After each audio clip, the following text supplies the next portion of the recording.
খামেনির মৃত্যুকে ঘিরে মধ্যপ্রাচ্যে যে আগুনটা জ্বলছিল গতরাত সেটা আরও খোলাগুলি করে দেখিয়ে দিয়েছে। ইরান দফায় দফায় ইসরায়েলের দিকে ক্ষেপণাস্ত্র ছুড়েছে বলে বিভিন্ন ইসরায়েলি গণমাধ্যম জানানো হয়েছে।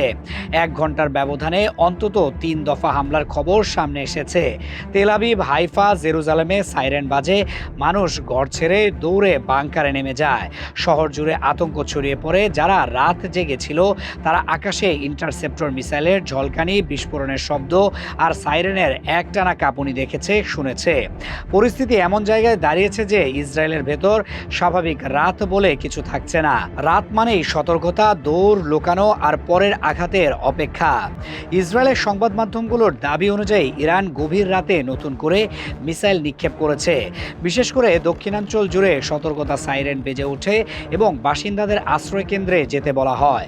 একই সঙ্গে ইরানের বিপ্লবী গার্ড বাহিনী দাবি করেছে পারস্য উপসাগরে থাকা মার্কিন রণতরী ইউএসএস আব্রাহাম লিঙ্কনকে লক্ষ্য করেও আঘাতের চেষ্টা হয়েছে।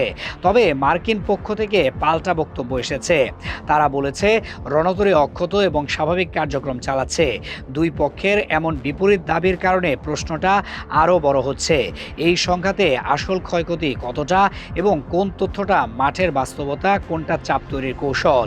ইরান এখন শুধু ইসরায়েলকে নয়, অঞ্চলে থাকা মার্কিন ঘাঁটিগুলোকেও লক্ষ্যবস্তু বলেই বার্তা দিচ্ছে।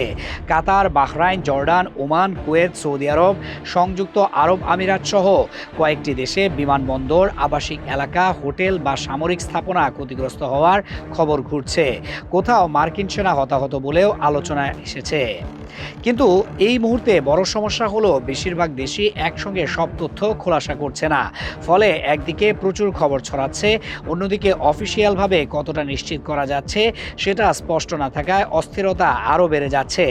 যুদ্ধ পরিস্থিতিতে এটা খুব পরিচিত চিত্র। তথ্য ধীরে আসে কিন্তু গুজব দ্রুত ছড়িয়ে পড়ে। কয়েক সেকেন্ডের দেরি, একটা ভুল কোণ, একটা ফাঁক, আর তারপরেই শহরের ভেতর ক্ষয়ক্ষতি।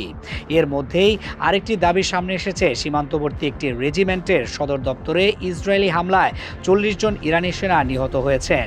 সেই খবর ছড়ানোর পরই ইরানের পাল্টা হামলার তীব্রতা আরও বেড়েছে বলেই বর্ণনা করা হচ্ছে। তেহরানের ভেতরে প্রতিশোধের আবেগও চূড়ায়।